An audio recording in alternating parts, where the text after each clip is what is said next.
अध्याय 10 शनि ग्रह एक परिचय। हमारे सौर मंडल में 8 ग्रह हैं, जिसके मध्य में सूर्य स्थित है।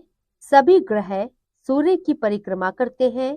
सौर मंडल के सबसे बड़े ग्रह बृहस्पति के बाद शनि ग्रह का स्थान है। शनि सौर मंडल का दूसरा सबसे बड़ा ग्रह है। यह हमारी पृथ्वी से लगभग 750 गुना बड़ा है। शनि का व्यास 116,000 किलोमीटर है, अर्थात पृथ्वी के व्यास से करीब 9 गुना अधिक। सूर्य से शनि ग्रह की औसत दूरी 143 किलोमीटर है। यह ग्रह प्रति सेकंड 9.6 किलोमीटर की औसत गति से लगभग 30 वर्षों में सूर्य का एक चक्कर लगाता है। अतः 90 साल का कोई बूढ़ा आदमी यदि शनि ग्रह पर पहुंचेगा तो इस ग्रह के अनुसार उसकी उम्र होगी सिर्फ 3 साल। हमारी पृथ्वी सूर्य से लगभग 15 करोड़ किलोमीटर दूर है। इसकी तुलना में शनि ग्रह सूर्य से 10 गुना अधिक दूर है। शनि को शनैश्चर भी कहते हैं। आकाश में यह ग्रह बहुत धीमी गति से चलता दिखाई देता है, इसलिए प्राचीन काल के लोगों ने इसे शनैचर नाम दिया था। शनैचर का अर्थ होता है धीमी गति से चलने वाला। लेकिन बाद में लोगों ने इस शनैचर को शनिचर बना डाला। शनिचर का नाम लेते ही अंधविश्वासियों की आत्मा कांपने लगती है। फलतः ज्योतिषियों की पोथियों में इस ग्रह को इतना अशुभ माना गया है कि जिस राशि में इसका निवास होता है उसके आगे और पीछे की राशियों को भी यह छेड़ता है। एक बार यदि यह ग्रह किसी की राशि में पहुंच जाए तो फिर 7.5 साल तक उसकी खैर नहीं। हमारे देश के पुराने ग्रंथों में शनि को मंथिन भी कहा गया है। मंथिन का अर्थ मंथने वाला या पीड़ा देने वाला भी होता है। इस अर्थ के आधार पर भी शनि को कष्ट देने वाला ग्रह मान लिया गया। वस्तुतः काफी प्राचीन काल में ही शनि को एक अनिष्टकारी ग्रह समझ लिया गया था। महाभारत के भीष्म पर्व में शनैश्चर का उल्लेख है। पूर्वा फाल्गुनी को पकड़कर शनि उसे पीड़ित करेगा। शनैश्चर विशाखा नक्षत्र के समीप वर्ष भर रहेगा और ग्रहों की ये स्थितियां अत्यंत अनिष्टकारी है। हमारी पौराणिक कथाओं के अनुसार शनि महाराज सूर्य के पुत्र हैं। भैंसा इनका वाहन है। पाश्चात्य ज्योतिषी में शनि को सैटर्न कहते हैं। यूनानी आख्यानों के अनुसार सैटर्न जुपिटर के पिता है। रोमन लोग सैटर्न को कृषि का देवता मानते हैं। हमारे देश में शनि महाराज तेल के देवता बन गए हैं। वस्तुतः शनि सौर मंडल का सर्वाधिक सुंदर ग्रह है, लेकिन पुराने जमाने के ज्योतिषी अपनी नग्न आंखों से इस ग्रह की सुंदरता को देखने या पहचानने में समर्थ नहीं थे। 1609 ईस्वी तक किसी को भी आकाश की ज्योतियों को दिव्य दृष्टि से देखने का अवसर नहीं मिला था। गैलीलियो ने पहली बार दिव्य दृष्टि अर्थात दूरबीन से आकाश का अवलोकन किया। शनि को यदि दूरबीन से देखा जाए तो इस ग्रह के चारों ओर वलय या छल्ले दिखाई देते हैं। प्रकृति ने इस ग्रह के गले में खूबसूरत हार डाल दिए हैं। शनि के इन वलयों या छल्लों ने इस ग्रह को सौर मंडल का सबसे सुंदर एवं मनोहर पिंड बना दिया है। पुराने समय के ज्योतिषियों को शनि के इन वलयों की जानकारी नहीं थी। शनि के अद्भुत वलयों और इसकी अन्य अनेक विशेषताओं के बारे में विस्तृत जानकारी हमें आधुनिक काल में ही मिली है। इसमें भी ज्यादा प्रमाणिक जानकारी अंतरिक्ष यानों का युग शुरू होने के बाद पिछले करीब 2 दशकों में मिली है। शनि क्रमानुसार सौर मंडल का 6ठा ग्रह है। यह बृहस्पति और अरुण ग्रह के बीच की कक्षा में सूर्य की परिक्रमा करता है। सूर्य से बृहस्पति ग्रह जितना दूर है, लगभग उतना ही बृहस्पति से शनि ग्रह दूर है। शनि ग्रह इतना बड़ा है कि इससे हमारी पृथ्वी जैसी 750 पृथ्वियां समा सकती हैं, परंतु इस ग्रह का भार केवल 95 पृथ्वियों के बराबर है।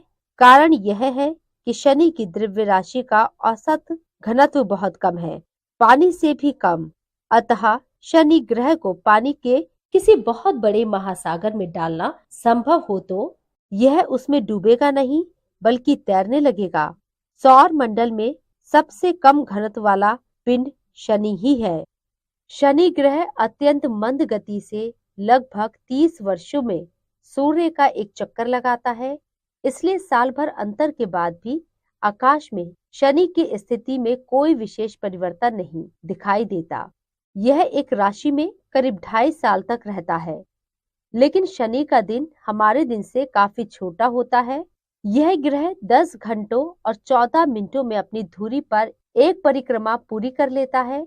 अतः शनि का एक वर्ष इसके अपने लगभग 25,000 दिनों के बराबर होता है। क्योंकि शनि ग्रह सूर्य से पृथ्वी की अपेक्षा करीब 10 गुना अधिक दूर है, इसलिए बहुत कम सूर्य ताप शनि ग्रह तक पहुंचता है, अर्थात पृथ्वी का मात्र 100वां हिस्सा।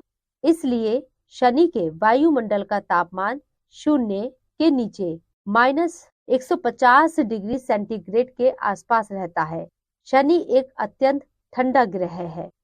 बृहस्पति की तरह शनि का वायुमंडल भी हाइड्रोजन, हीलियम, मीथेन तथा अमोनिया गैसों से बना है। शनि की सतह के बारे में हमें कोई जानकारी नहीं है, हम केवल इसके चमकीले बाहरी वायुमंडल को ही देख सकते हैं। चंद्रमा, मंगल या शुक्र की तरह शनि की सतह पर उतर पाना आदमी के लिए संभव नहीं। प्राचीन काल के ज्योतिषियों को सौर मंडल के केवल एक चंद्र की जानकारी थी। गैलीलियो ने पहली बार 1610 ईस्वी में बृहस्पति के 4 चंद्रों की खोज की।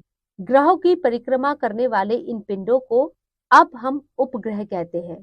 पूरे सौर मंडल में अब तक करीब 60 उपग्रह खोजे गए हैं। अभी 2 दशक पहले तक शनि के 10 उपग्रह खोजे गए थे, लेकिन अब शनि के उपग्रहों की संख्या 17 तक पहुंच गई है। पृथ्वी से भेजे गए स्वचालित अंतरिक्ष यान पायोनियर तथा वाइजर शनि के समीप पहुंचे और उन्हीं के द्वारा इस ग्रह के 7 नए उपग्रह खोजे गए।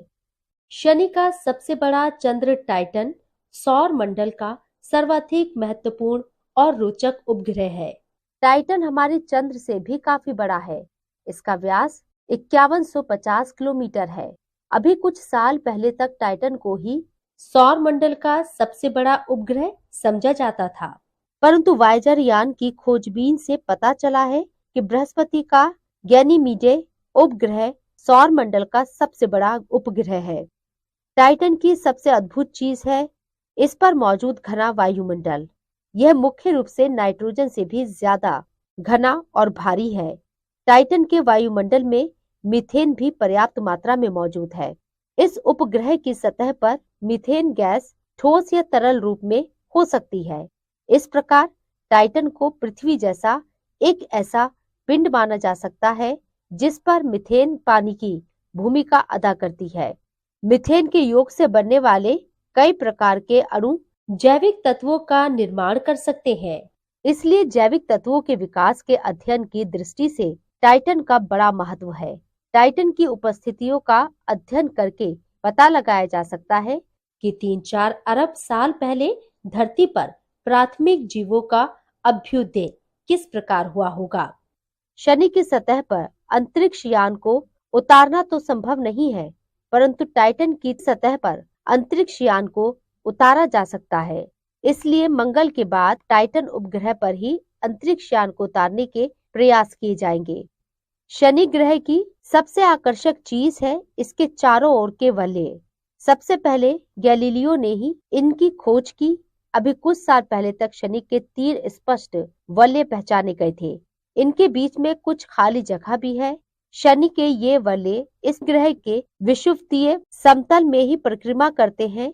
इधर के कुछ वर्षों में पायोनियर और वाइजर यानों के द्वारा शनि के और भी कुछ वलय खोजे गए हैं। इन वलयों की संख्या अब 7 तक पहुंच गई है। शनि के ये वलय ठोस नहीं हो सकते, ये छोटे छोटे टुकड़ों में बने हैं। ये टुकड़े बर्फ से आच्छादित हैं, इसलिए शनि के ये वलय खूब चमकते हैं। शनि के वलयों की उत्पत्ति के बारे में कई सिद्धांत प्रस्तुत किए गए हैं। कुछ खगोलविदों का कहना है कि शनि के समीप एक उपग्रह था। शनि के अत्यधिक गुरुत्वाकर्षण बल के कारण वह उपग्रह विखंडित हो गया और उसी के टुकड़ों से ये वलय बने हैं। दूसरा सिद्धांत यह है कि शनि की उत्पत्ति के समय से ही ये वलय विद्यमान है। ऐसे ही वलयों से बाद में उपग्रह बनते हैं। ये वलय आगे जाकर शनि के नए उपग्रहों को जन्म दे सकते हैं। किसी भी ग्रह को शुभ या अशुभ समझने का कोई भौतिक कारण नहीं होता। शनि ग्रह तो हमारे सौर मंडल का सबसे सुंदर ग्रह है।